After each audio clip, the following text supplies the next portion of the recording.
TPCC chief Mahesh Kumar Goud మాట్లాడుతున్నారు. Live చూద్దాం. 10,000 కోట్లు ఎక్కడ పోయినాయి? రైతు రుణమాఫీకి, సన్నవడ్లేసే బోనస్కి ఇచ్చిన డబ్బు ఇది 10,000 కోట్లు. ఇది ఎవరు జేబుల్లోకి పోలే, ఏ సంస్థలకు పోలే. ఇది ప్రజలు అర్థం చేసుకోవాలి.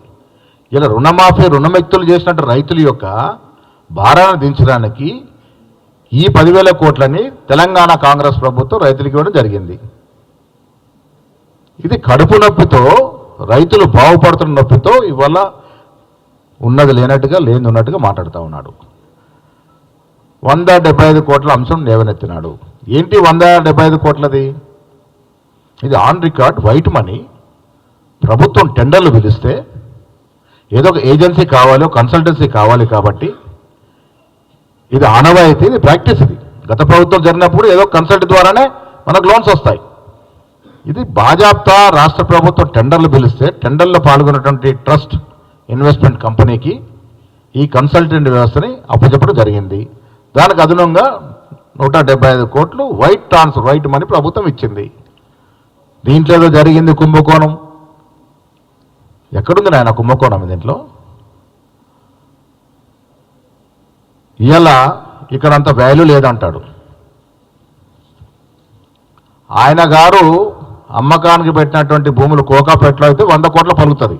బాగా ఆక్షన్ చేసి 100 కోట్లకు అమ్మామని అడ్వర్టైజ్మెంట్. రియల్ ఎస్టేట్ కంపెనీల కన్నా ఎక్కువ ప్రభుత్వం అడ్వర్టైజ్మెంట్ ఇచ్చేది. లక్షల కోట్లు, 1000 కోట్లు తగిలేశారు అడ్వర్టైజ్మెంట్ మీద. 100 కోట్లు కోకాపేటలో పోయినప్పుడు ఇది ఎక్కడుందండి ఇది ఈ భూమి? ఇప్పుడు హెచ్యూ ల్యాండ్స్ ఎక్కడున్నాయి? చుట్టు పరిసర ప్రాంతాల్లో ఉన్నటువంటి కంపెనీలు ఏంటి? ఐఎస్బి కానీ, ఇన్ఫోసిస్ కానీ, మైక్రోసాఫ్ట్ కానీ, విప్రో కానీ, గూగుల్ కానీ, టీసీఎస్ కానీ, డిలైట్ కానీ, ఏడీపీ కానీ, డిఎల్ఎఫ్ కానీ, యాక్సెంచర్ కానీ ఉన్నటువంటి ప్రాంతంలో ఈ భూమి ఉంది. అమెరికన్ కౌన్సిలేట్ కానుకొని ఇక్కడ 100 కోట్లు ఉండదా? ఈ 100 కోట్ల భూమిని ప్రభుత్వ సంస్థకి టీఎస్ఐఎస్ఎస్కి 75 కోట్లకు ఇచ్చినాము. ఇది ఎక్కువ ప్రైస్ చేసి చూపించినారంటారు.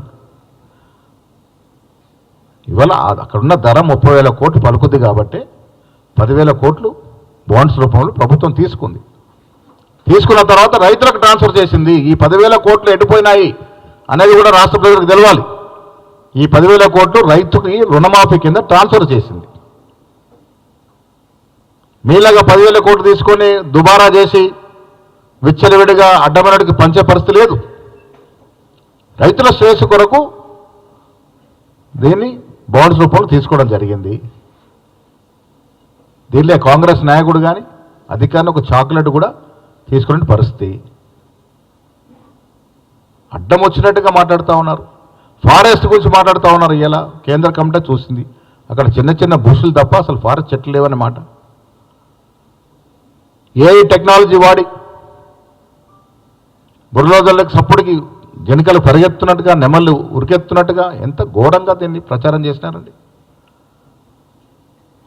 ఒక్కసారి వెనక్కి వెళ్లాల్సిన పరిస్థితి ఇలా తెలంగాణ ప్రజలు టీఆర్ఎస్ పార్టీ యొక్క 10 ఏళ్ల పాలన ఒకసారి అర్థం చేసుకోవాలి. నేను మీ ద్వారా కేటీఆర్కి ఛాలెంజ్ చేస్తా ఉన్నాను. వేదిక మీరే నిర్ణయించండి. బాజాప్తా డిబేట్ పెట్టుకుందాం. మీరు మీ 10 ఏళ్ల హయాంలో ఎన్ని వేల ఎకరాలు హైదరాబాద్ ఇన్ అండ్ అరౌండ్ అమ్మినారు? యావత్ రాష్ట్ర వ్యాప్తంగా ఎన్ని ఏళ్ళ ఎకరాలు, ఎన్ని లక్షల ఎకరాలు డీఫారెస్ట్ చేసినారు? ఎన్ని కొండలు మీ హయాంలో కరిగిపోయినాయి? ఎంత ప్రభుత్వ భూముల యొక్క విధ్వంసం జరిగింది? ఎంత ఆర్థిక విధ్వంసం జరిగింది? ఇవన్నీ కూడా చర్చించుకుందాం. కేటీఆర్ రా, ఇలా సిబిఐ విచారణ అడుగుతా ఉన్నాం. నీ మీద సిబిఐ విచారణ వేయాల్సిన అవసరం ఉంది. ఇవాళ యథేచ్ఛగా 10 ఏళ్ళు రాష్ట్ర యొక్క ఖజానాను దోపిడీ చేసిన మీ కుటుంబం. నేను ఆన్ రికార్డు చెప్తా ఉన్నాను, ఈ దేశ చరిత్రలో అత్యంత తక్కువ సమయంలో అత్యంత ఎక్కువ ప్రజాధనాన్ని దోపిడీ చేసిన కుటుంబం ఏదో ఉంది అంటే కేసీఆర్ కుటుంబం. వారు ఇలా కరప్షన్ గురించి మాట్లాడుతూ ఉన్నారు. విచ్చలవిడిగా దుర్వినియోగం దాఖలాలు. ఇంటర్మీడియట్ విద్యార్థులు చనిపోయినారు. ఎవరు నిర్వాహకం వల్ల? కేటీఆర్ అనేటువంటి ఒక వ్యక్తికి, అసలు అనుభవం లేని వ్యక్తికి ఇంటర్మీడియట్ హయ్యర్ ఎడ్యుకేషన్ పరీక్షలు దిద్దే బాధ్యత చెప్పిన గ్లోబల్ సంస్థ పాస్ అయిన ఫెయిల్ అయినట్టు ఫెయిల్ అయిన పాస్ అయిన చూపించి కొంతమంది ప్రాణాలు బలిగొన్నట్టు సందర్భం. ధరణి ఎవరికి అప్పచెప్పినారు మీరు? ఒక బుడ్డ కంపెనీ ఫారెన్లో ఊరు పేరు లేనట్టు బుడ్డ కంపెనీకి అప్పచెప్పి తద్వారా ముడుపులు తీసుకున్నట్టు మీరు. అసలు కరప్షన్కి మారిపోయారంటే కేసీఆర్ కుటుంబము, లిక్కర్ దందాలు చేసుకున్నట్టు కేసీఆర్ కుటుంబము, విచ్చలవిడిగా ప్రభుత్వ భూములు కాజేసి బెనామీ పేర్ల ట్రాన్స్ఫర్ చేసుకున్నటువంటి కేసీఆర్ కుటుంబము ఇలా కరప్షన్ గురించి మాట్లాడుతుంటే దయ్యాలు వేదాలు వలిచినట్టుగా ఉన్నాయి. అసలు చదివి మాట్లాడుతున్నాడా, తెలుసుకొని మాట్లాడుతున్నాడా, తెలుసుకోక మాట్లాడుతున్నాడా? 175 కోట్లు అనేది ప్రభుత్వ ట్రాన్సాక్షన్. ఇది ఏ ప్రభుత్వం కన్సల్టెన్సీ ద్వారానే లోన్స్కి పోతుంది. అది తెలియదానికి 10 ఏళ్ళు నిర్వాహకం చేసావు కదా, ఐటీ మంత్రిగా చేసావు కదా. ఏ రకంగా అంటా ఉన్నావు నువ్వు 175 కోట్లు ఇది కరప్షన్ అని? ఏ రకంగా అనగలుగుతున్నావు? ఇంత దిగజాడుతున్నావు ఎందుకు? 5,200 కోట్లు నీ ఫిగర్ అది. నువ్వు బుల్లిరావుతో కుదుర్చుకున్న ఒప్పందాల ప్రకారం 30% నిధులు నీకు ఇస్తానంటే నేను హైకోర్టు ఆర్డర్ తెచ్చుకుంటాను, నాకు వదిలేయమంటే వదిలేయడానికి సిద్ధమైన నువ్వు. దాంట్లో భాగంగానే 5,200 కోట్ల ఫిగర్ వచ్చింది. అది నీకు రావాల్సిన ముడుపులు. అది ఇలా మా కంటగట్టే ప్రయత్నం చేస్తూ ఉన్నావు.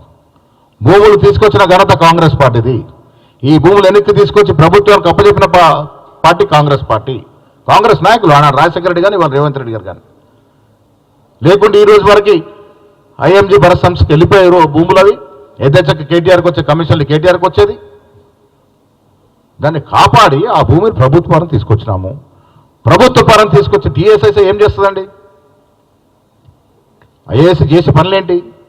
డెవలప్మెంట్ యాక్టివిటీ చేస్తుంది, కంపెనీలు పిలుస్తుంది, లీజులకు ఇస్తుంది, కంపెనీలు వచ్చే విధంగా ప్రయత్నం చేస్తుంది. ఇవాళ ఈ భూమిలో మీరు ఇన్నేళ్లుగా ఫైనాన్షియల్ డిస్ట్రిక్ట్ వెళ్ళిపోయి కంపెనీల ద్వారా దాదాపు 10 లక్షల ఉద్యోగాలు వచ్చినాయి. అది కూడా కాంగ్రెస్ ఘనతే. ఆనాడు కాంగ్రెస్ ప్రభుత్వం ఇచ్చినట్టు ఫైనాన్షియల్ డిస్ట్రిక్ట్ వల్ల ఇలా 10 లక్షల ఉద్యోగాలు హైదరాబాద్లో రావడం జరిగింది.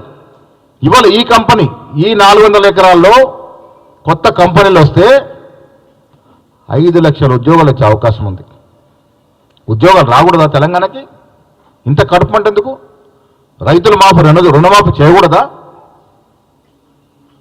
కడుపు మంటతో ఇష్టం వచ్చినట్టుగా అడ్డగోలుగా మాట్లాడుతున్న కేటీఆర్ గారు వాస్తవాలు తెలుసుకొని మాట్లాడితే మంచిది.